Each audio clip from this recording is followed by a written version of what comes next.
I don't think I paid myself a salary for a couple of years. Wow. And this is, for me, what I can't connect with is you have this like predictable professional life. And then almost as if one day you just wake up and go, I want to try entrepreneurship now. I'm just like, was there a midlife crisis? Was there a, like, what happened? Because I took all my savings, every single penny, and put it into this business. So there was no option. It had to work. It had to work. And so within 90 days, my living room became the fitting room.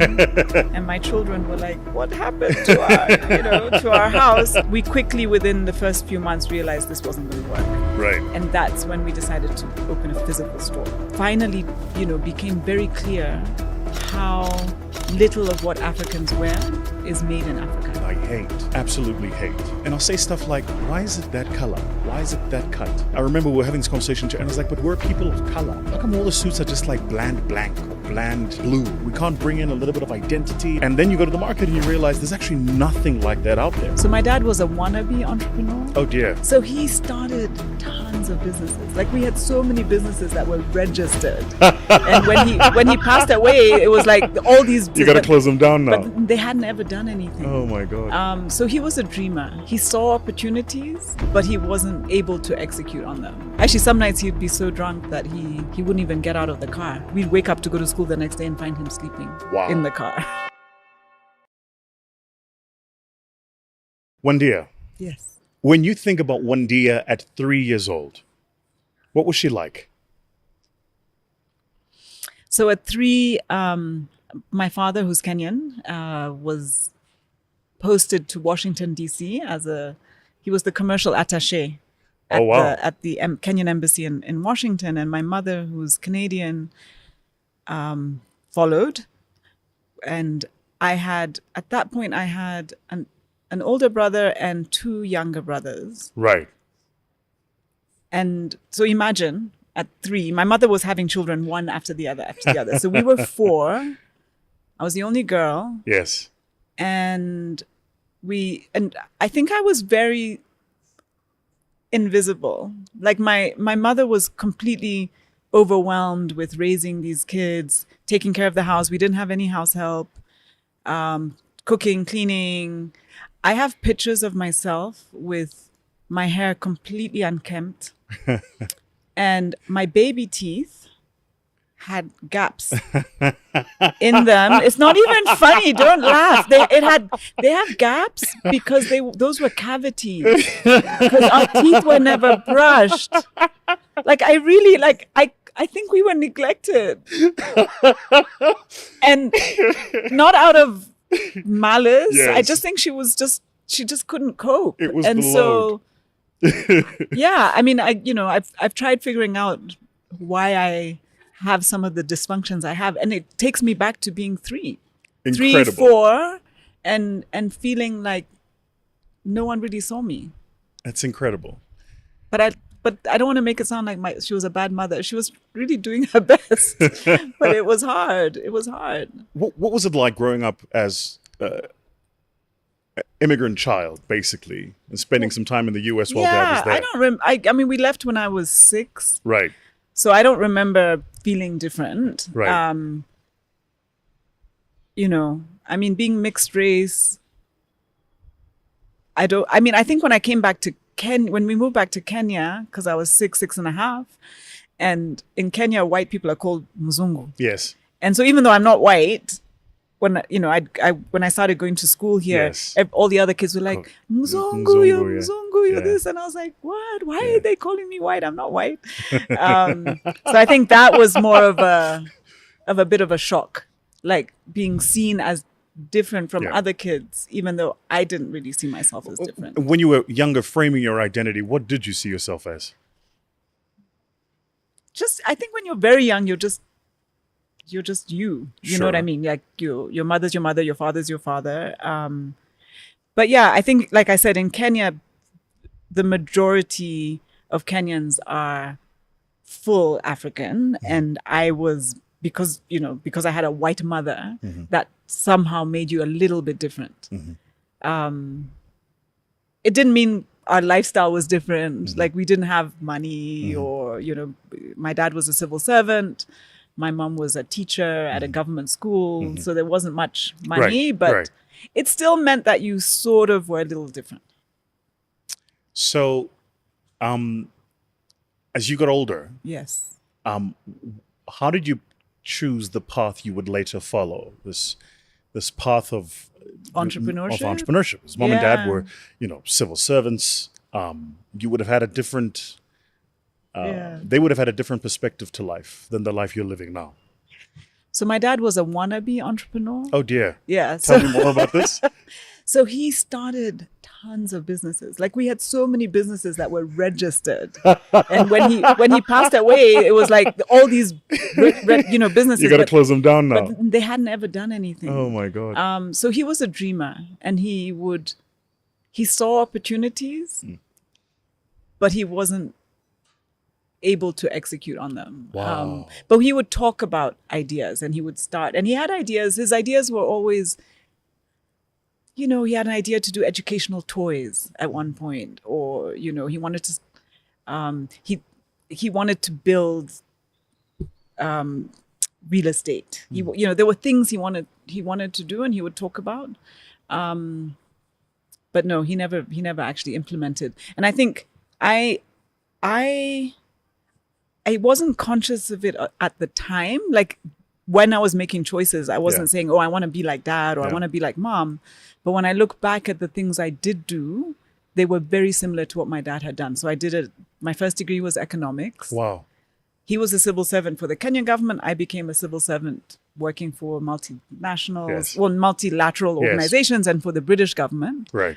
And he was very interested in development. Right. And so I only became an entrepreneur in my mid-40s. Right. So for my first 20 plus years, I was I worked in international development. 100%. Yeah. And I would remember conversations with my dad when he was working for the Kenyan government, and he would travel. He'd go to India, he'd come back, and he'd say, oh, there's so much Africa can learn from these other places. And he went to Chile once, I think in the 1970s. And he was like, these guys were as poor as we were, and look how far they've come. And this is before I think Chile went through its own whatever. Yeah. But yeah, he would go to all these places, and those were he wasn't home often, but when he was home, those were the kind of conversations we'd have.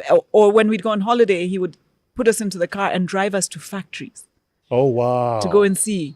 And in those days, there was very vibrant textile factories. Yes. In Kenya. And a lot of them shut down. They're shut down since, but, factories that would make suits for men, and the fabric even was being produced in the factories. So he was always interested in,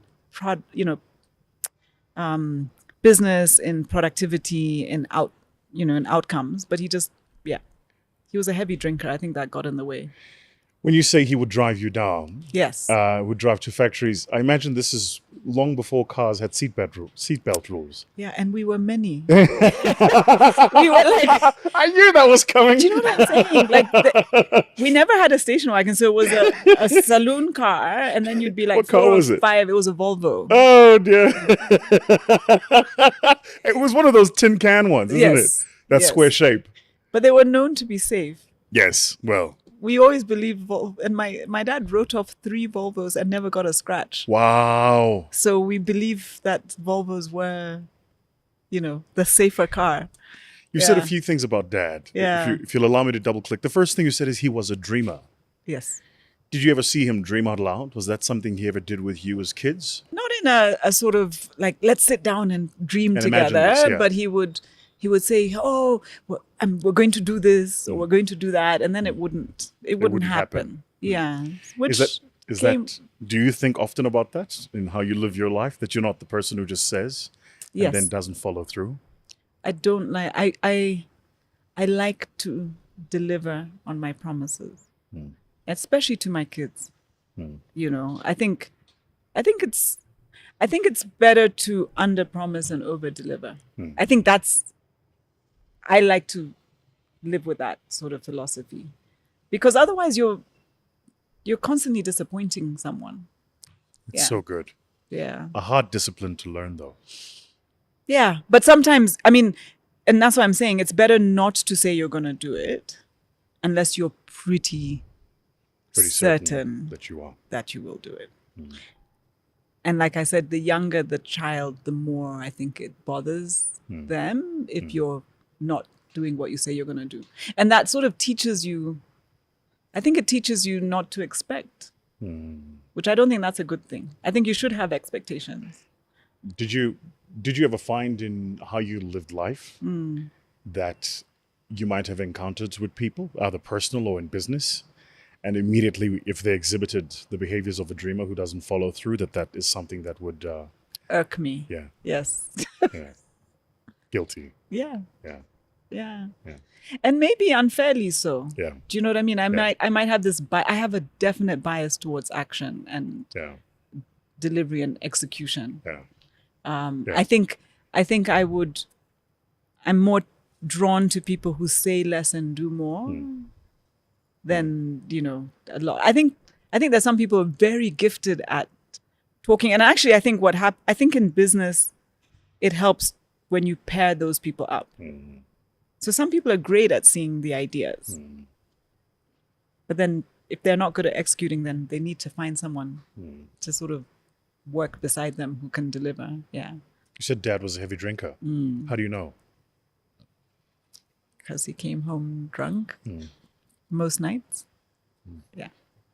Actually, some nights he'd be so drunk that he wouldn't even get out of the car. So he'd literally get the car into the... And then he's out. And then he'd pass out. And we'd wake up to go to school the next day and find him sleeping. Like in the car from the night before. Wow. Yeah. Yeah. Where was Mom in all this? Working, trying to pay the bills. Yeah. I mean, Dad provided the home. Yeah. I think the deal was he was supposed to have done the home and school fees. Yeah. And then she would do like food and clothing and stuff like that. But then slowly,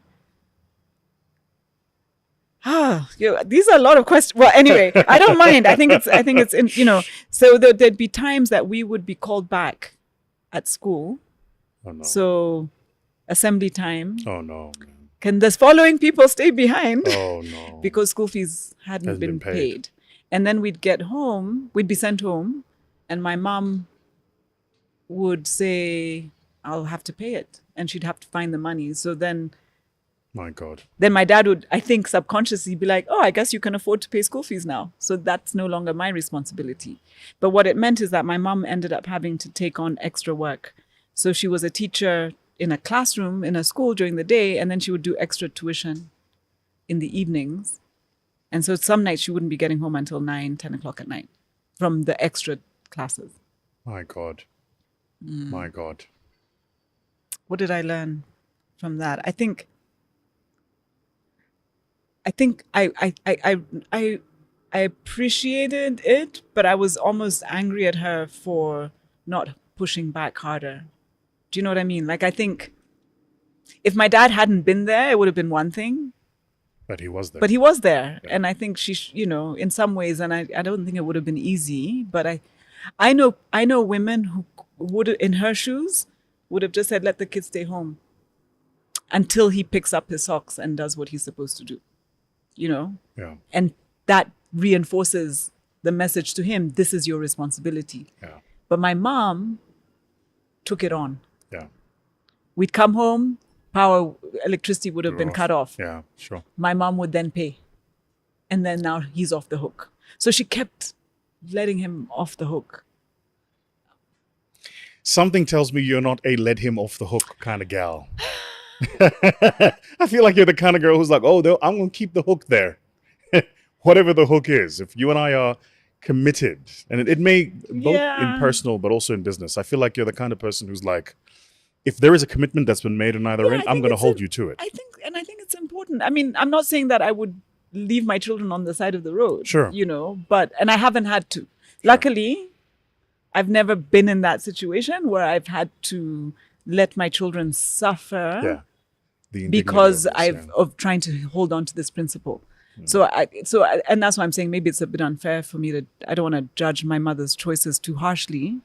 But it's complicated, it's complicated. And she was doing the best she could at the time. Like, she felt that was the right decision. But I look back, I think her hardest years were when we were sort of teenagers, Yes. young, sort of from the age of about 8, 9, 10, up until the end of high school, because that's when she just kept taking on more and more and more. Hey family, I just wanted to say thank you to the 1.7 million of you who are returning viewers on our channel. When the team shared that with me, I swear, I almost fell off my chair. I was like, 1.7 million people who return to watch the content on the channel. That's just unbelievable. I'm so humbled that you find the content we share valuable. And I promise we're going to do the best we can to keep bringing you content of value. I do have an ask though. 66.4% of you that watch the channel have yet to subscribe. You know what would really, really, really help me? I've got a running bet with the team, and we want to see if we can get that to below 60%. I need a favor. I need you to scroll down the video. You're going to see that bell icon, and I need you to press it, because then you're going to subscribe, and you're going to help me meet my metric. We have some exciting guests we've got planned for you, some incredible guests we've already shot.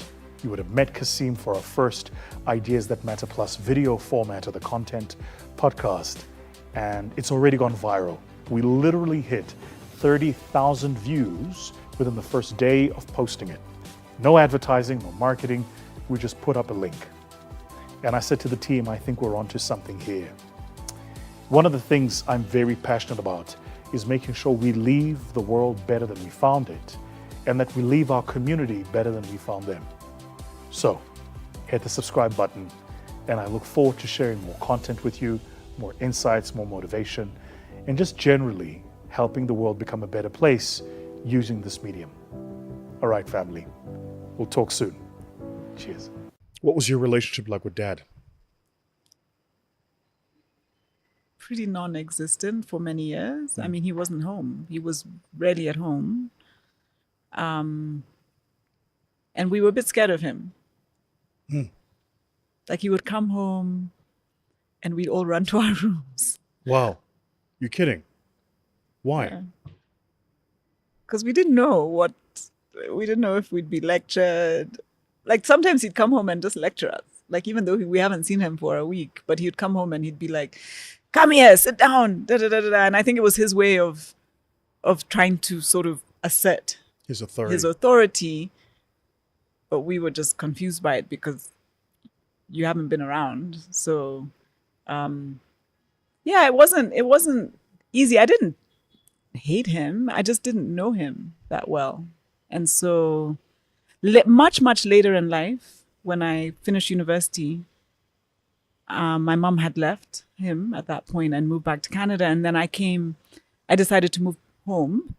And that's when I got to know him a bit better. Tell me about that time. Yeah, so he had just retired. And so he had a lot of free time.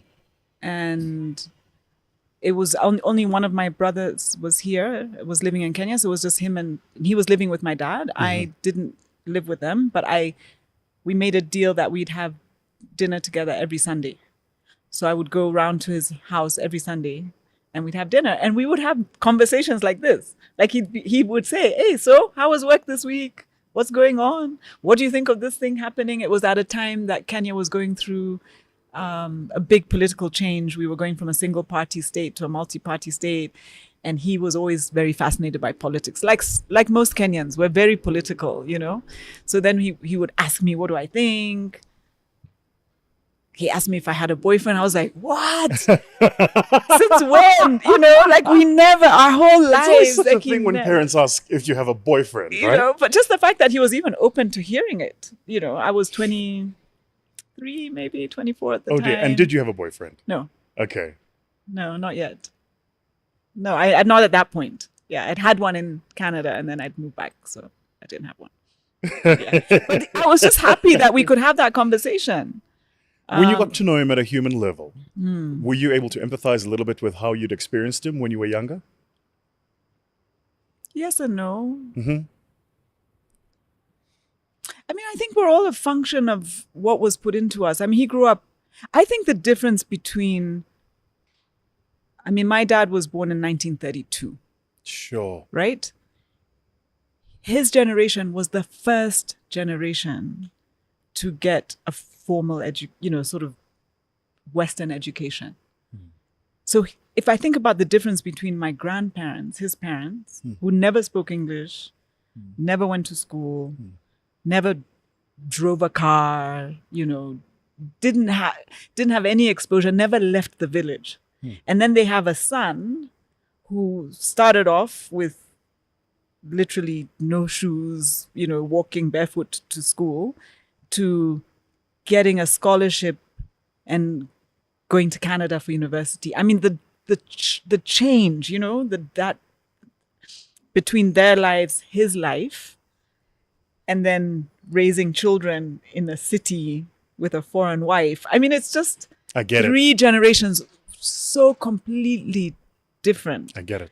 I mean, my grandmother would come to Nairobi and stay with us sometimes. And as a teenager, I was a big partier, and she'd see me get dressed up to go out. First of all, how are you leaving the house at 10 o'clock at night?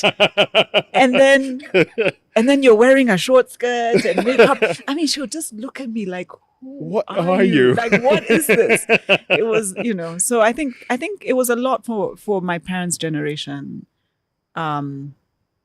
And then he had an alcohol problem. So you throw that in. And then he's married to a woman who's from a completely different culture. Yeah. And so I think there was a lot they were dealing with.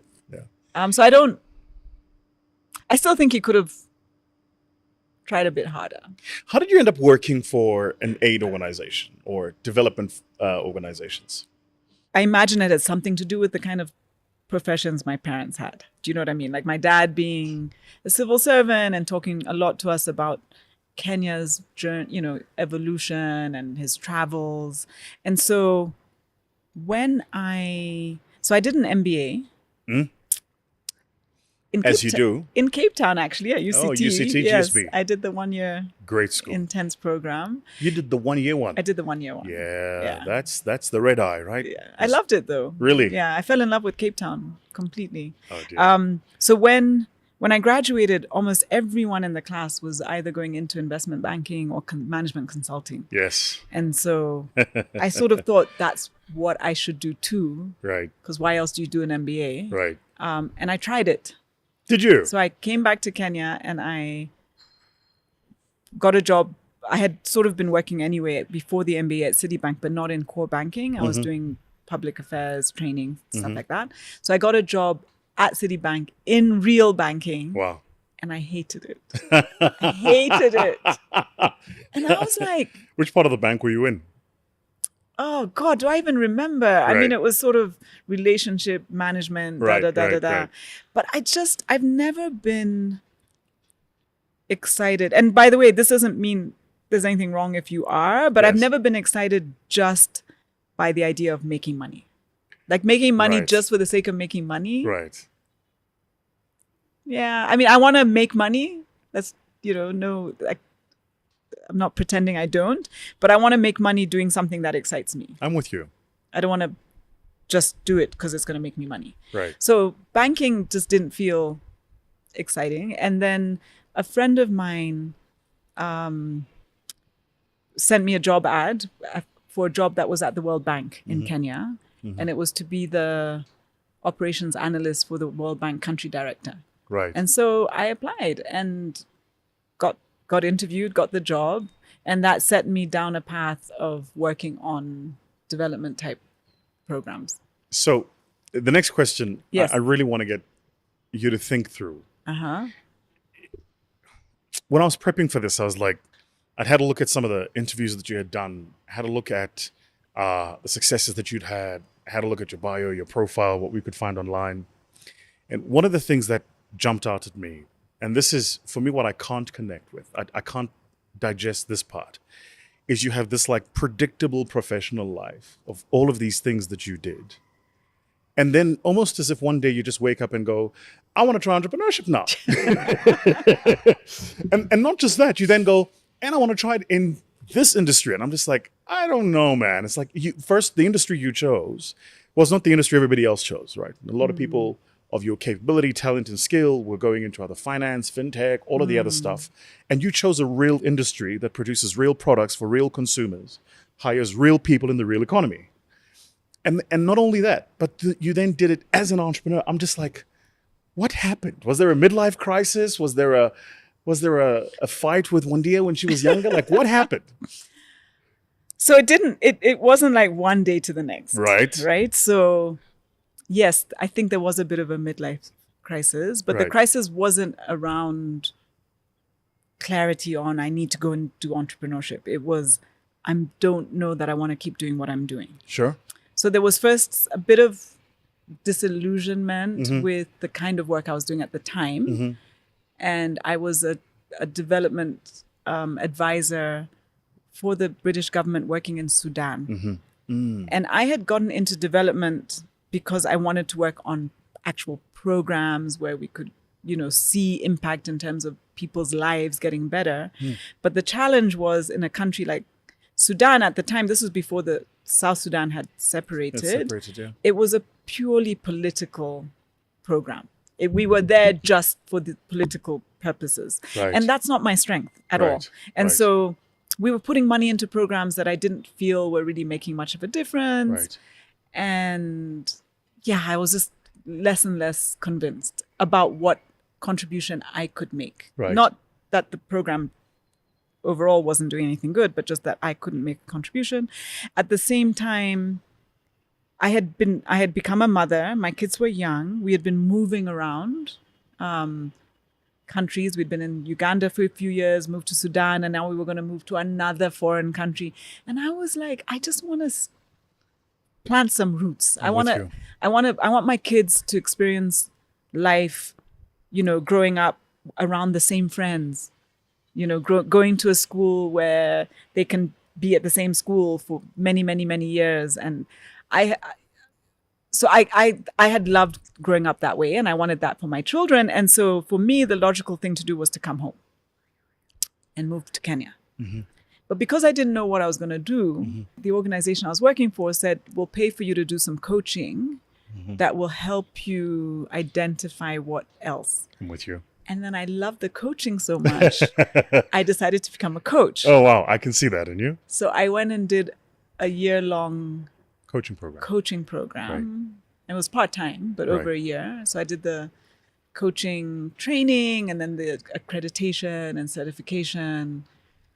And so you're a certified accredited coach. I'm a certified accredited coach, except at no point in that whole process did I understand what it would take to make this a profession. That for this to be a profession, I need to charge quite high rates, and I need to do back-to-back coaching sessions. Yes, ma'am.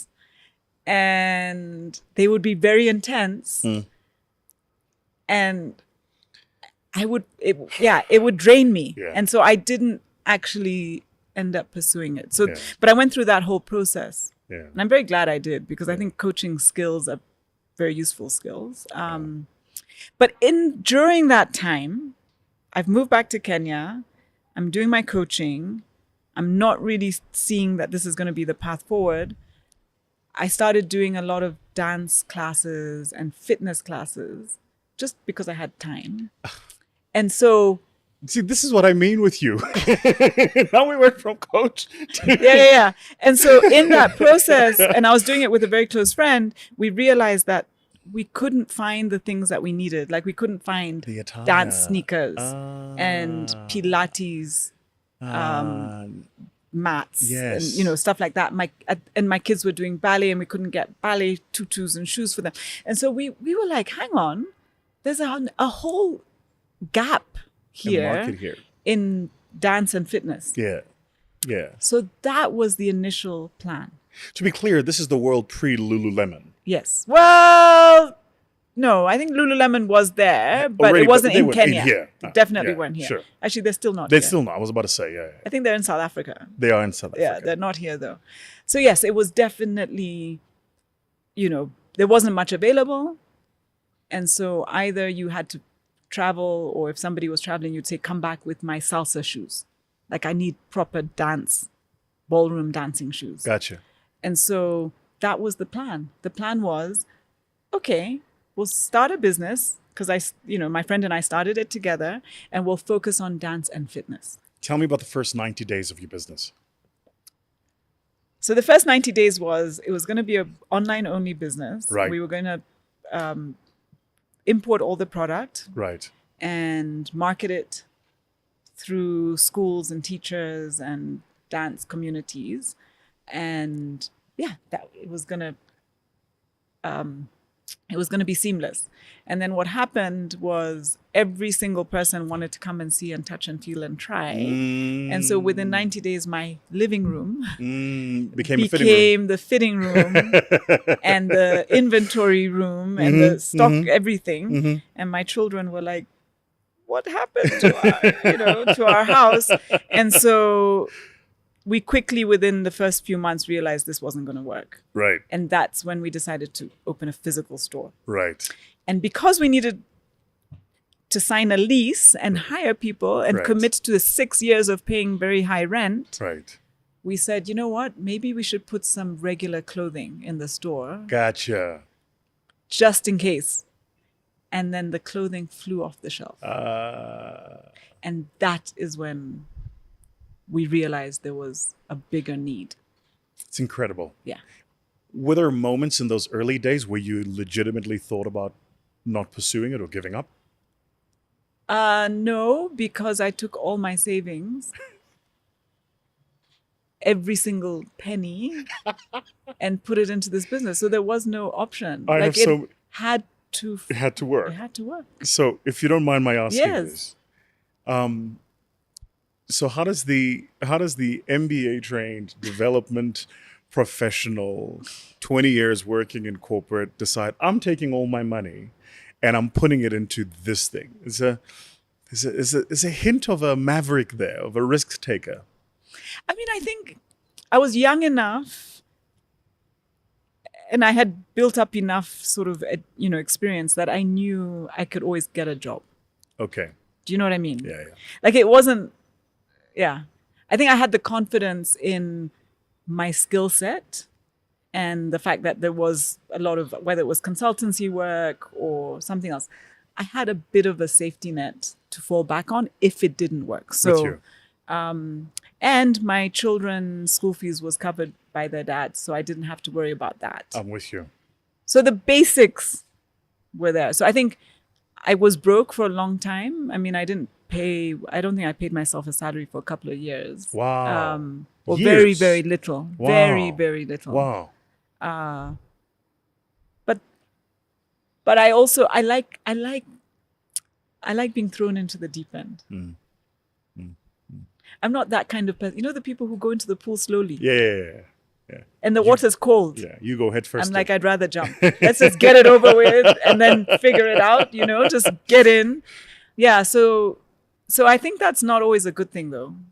You mentioned that I'm going to come back to that. You mentioned that you started a business with a friend. Yes. How did you manage the relationship of a friendship and a business partnership?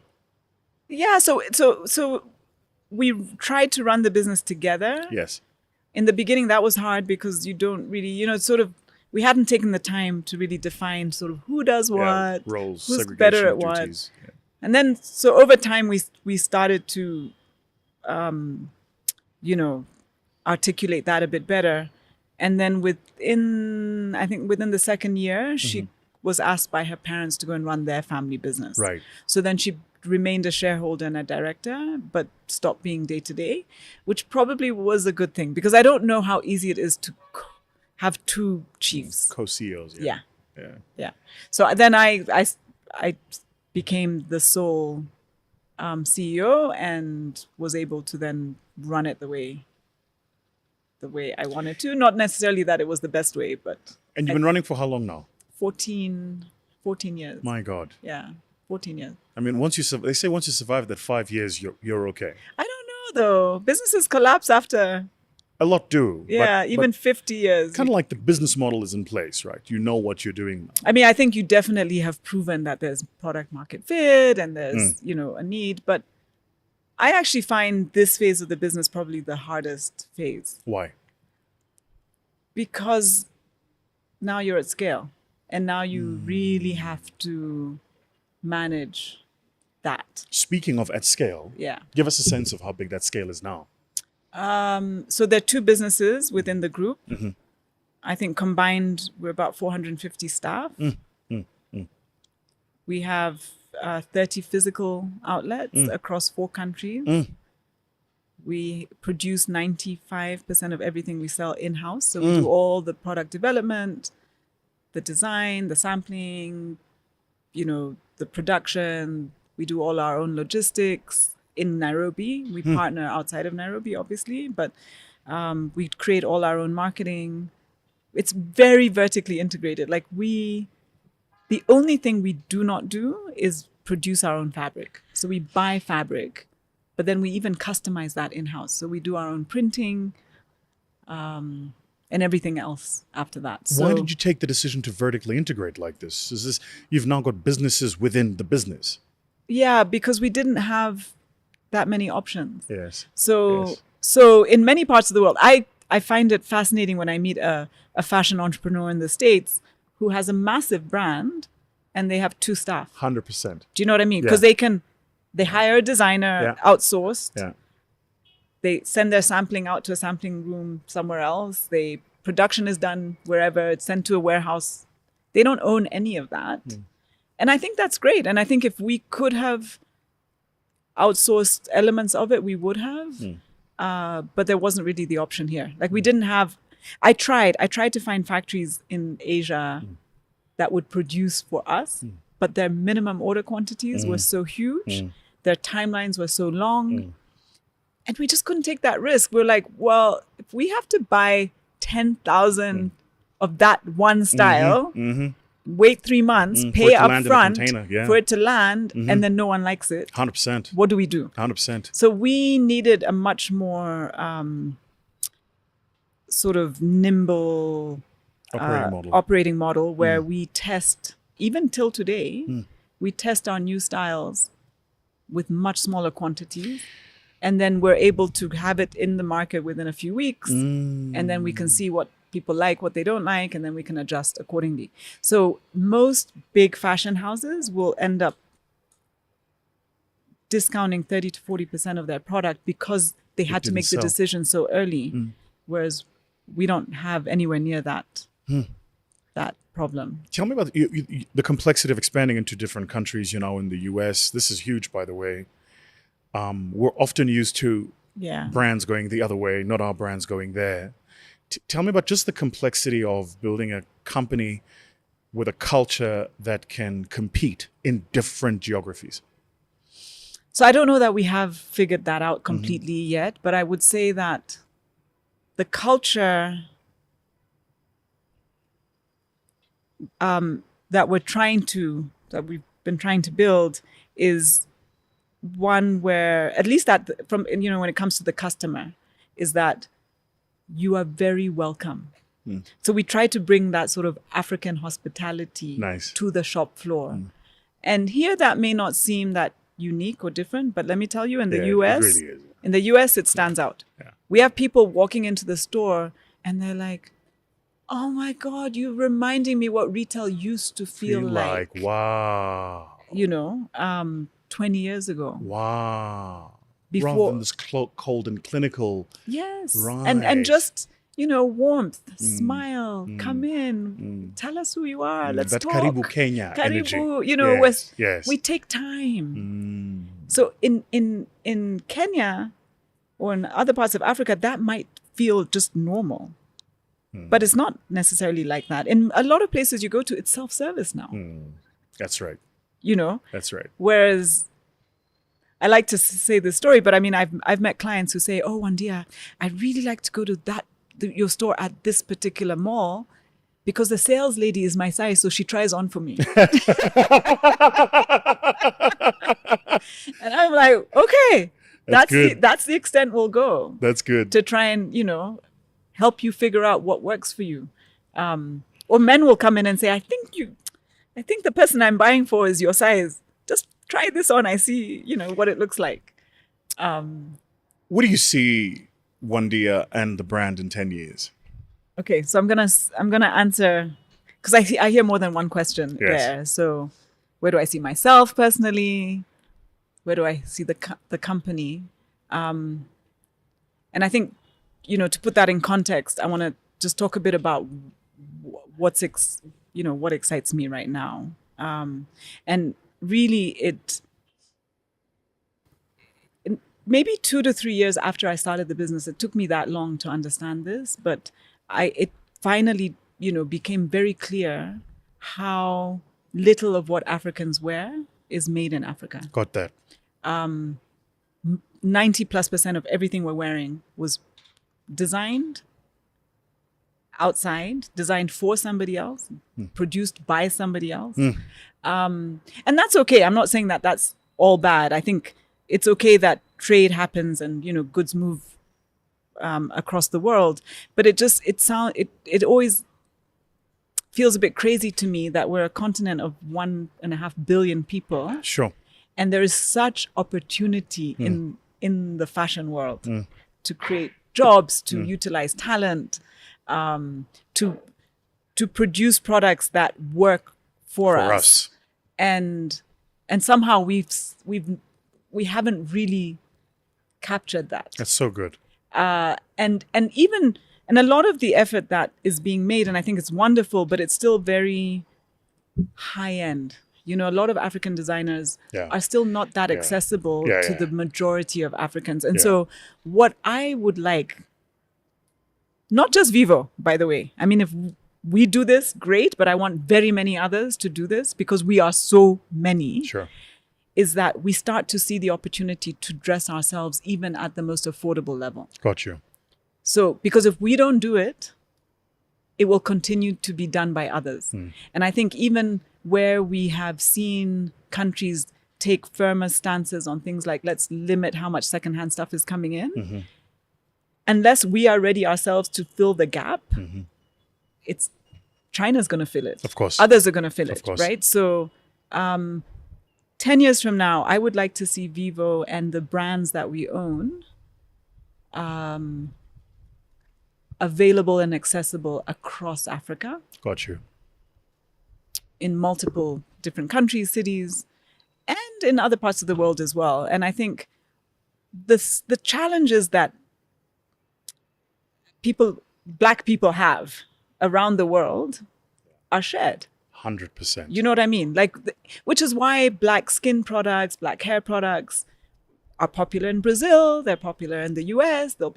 They're popular across here. Africa. Yeah. I think when it comes to clothing, we also have certain, unique 100%. needs. 100%. Or not even needs. I mean, some of it is needs, but it's also desires. Like what works for our skin tones and our Say it. our sort of preferences Preach it. is unique It is. to us. And I think others are most welcome to wear it. It's like Afrobeat music. Do you know what I mean? It can be very African, but it's popular everywhere. I think African style, African color and print and vibrancy is something the world should be able to access. I love it. It's one of my biggest frustrations, I must tell you, Yes. in the work that I do. My team will bail me out on this. Is I absolutely hate that because we will go through a process of putting the looks together. I hate just how, and I'll say stuff like, why is it that color? Why is it that cut?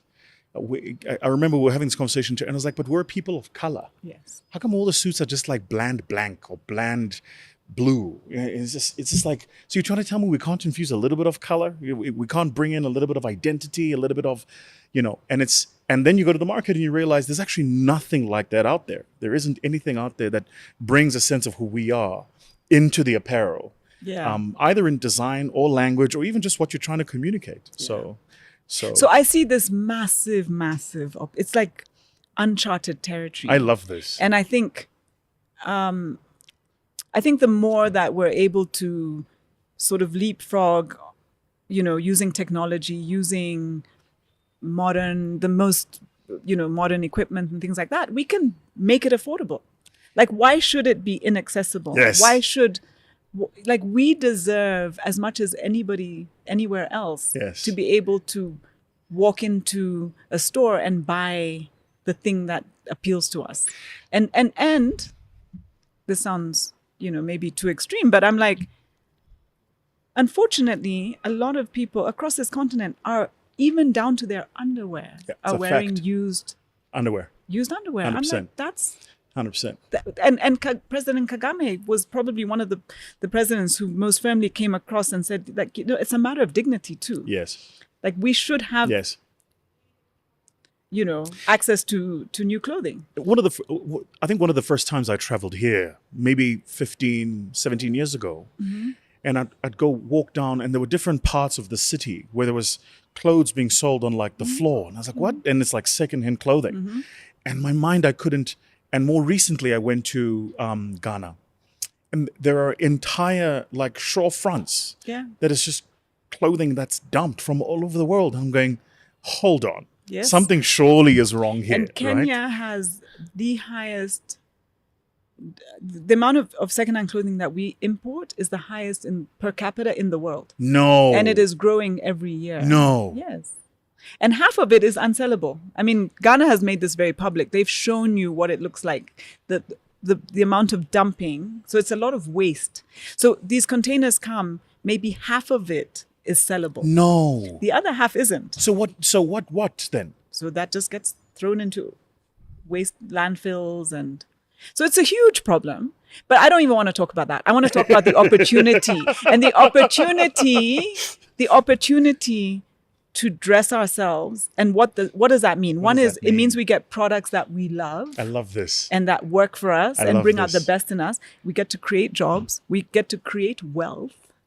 Do you know that out of the list of the wealthiest people in the world, I think 4 of them made their money in fashion? That's right, yeah. Yeah. We're going to be the largest population of any region. Who should dress us? And who should benefit from that? Who should capture the opportunity that offers? I think we should, at least to a large extent. And I think part of it comes from building our own brands. I follow a lot of the South African brands. I mean, there's a shoe brand. I think these stories these need to become household names.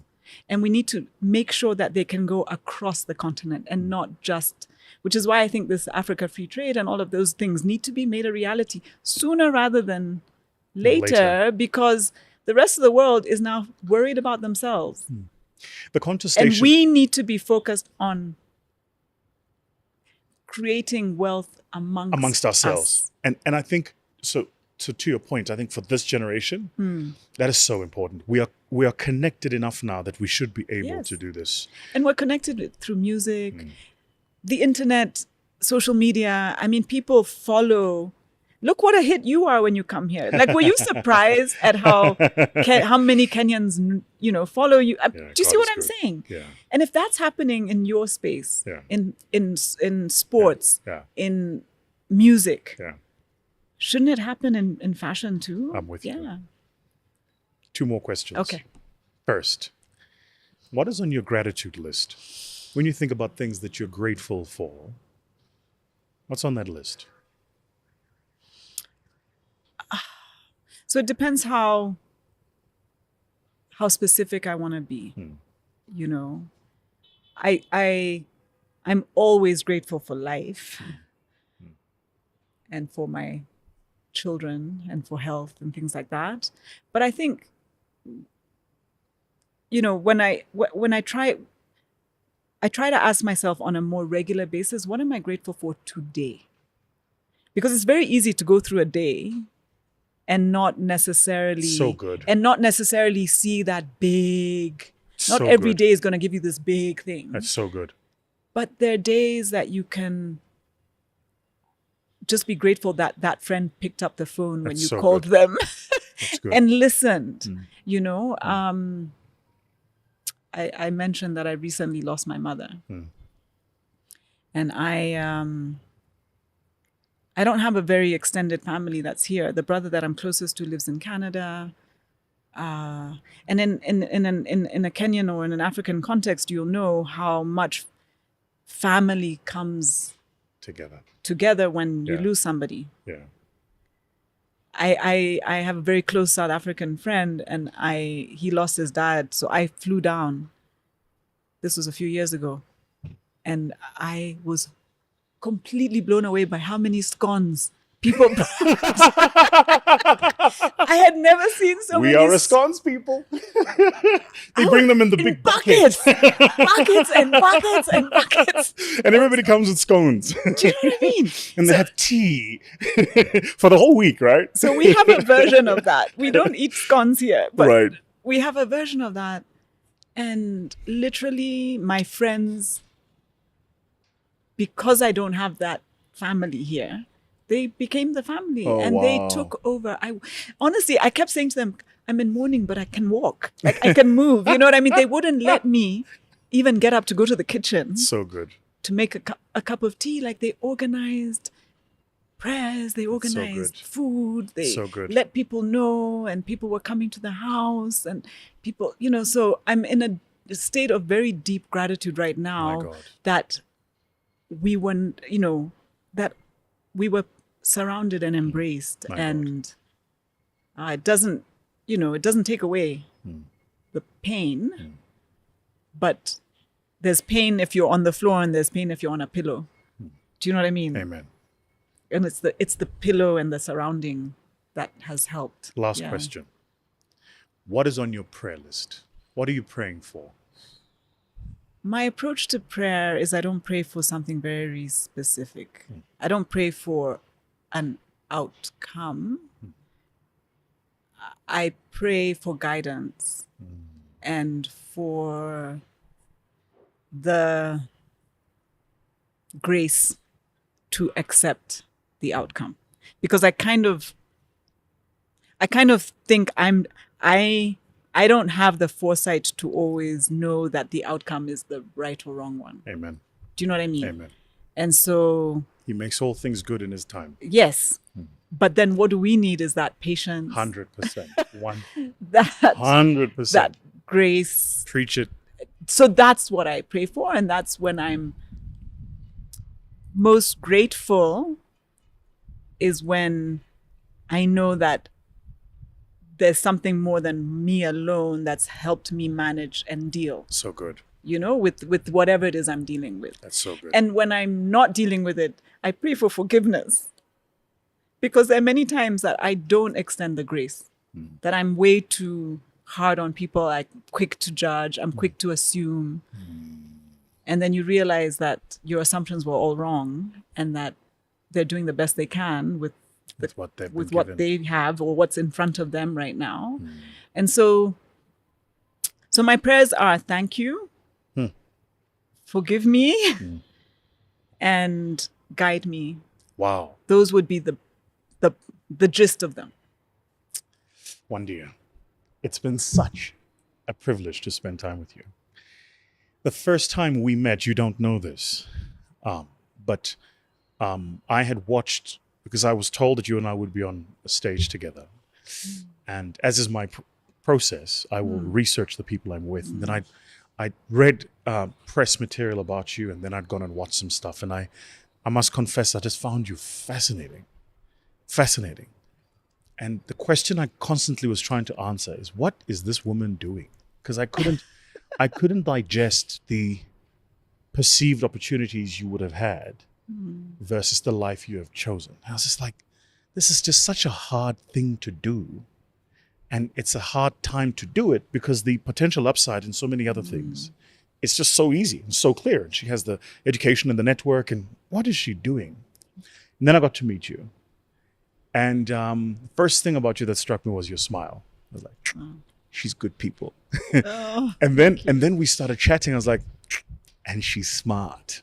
We're going to get along. Oh. So you don't know this, but just the way that you do life is a meditation and a minister to me. So Oh, thank you. thank you. Thank you for having me, and you. thank you for coming to Kenya. Yes. And keep coming.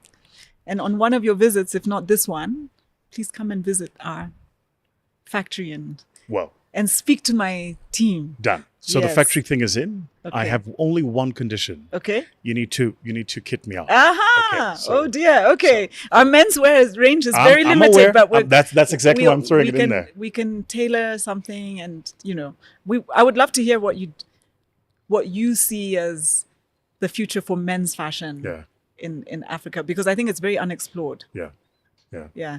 And Kenyan men need to become more courageous as well. We In tend their not- fashion, West African men are far more Yes. out. I don't know Yes, what are yes. South African men like? Similar. I mean, I think South African men, are, insofar as it pertains to, I think also quite expressive. We have a lot of European influences. Yes. Do you do the suits We do a lot of the suits. Okay. but- with color? With color sometimes. Nice. That's what I was saying. Like when you were Yeah. talking about men's stuff, I'm just like, if you wanted to see where our formal clothing will be next season, you look at where Europe is this season. Okay. We kind of we follow on to Yeah, what yeah, Europe yeah. is doing. But the younger generation, I just watch this younger generation, the way they dress, very adventurous. And I think it's going to change the tone and texture of how we choose to express. West Africans for sure are just next level. Next level. They're next level. The Ghanaians, Yeah. the Nigerians, but the Ghanaians specifically. The men there will Do you get your will kit stuff out. tailored or yeah? All of my stuff is tailored. Really? Yeah. And so I'm quite excited for us to have a sidebar conversation about Yeah. where's the opportunity set Yeah. for men's fashion. Yes. To what you were saying, affordable at scale, but aspirational and expressive at the same time. Yeah, and that resonates. That resonates. And that inspires. And I think the younger generation is far more willing to be adventurous. My generation, For sure. yeah. But yeah. Thank you so much. Thank you. That was our episode, family. I'll see you on the other end of this. Cheers.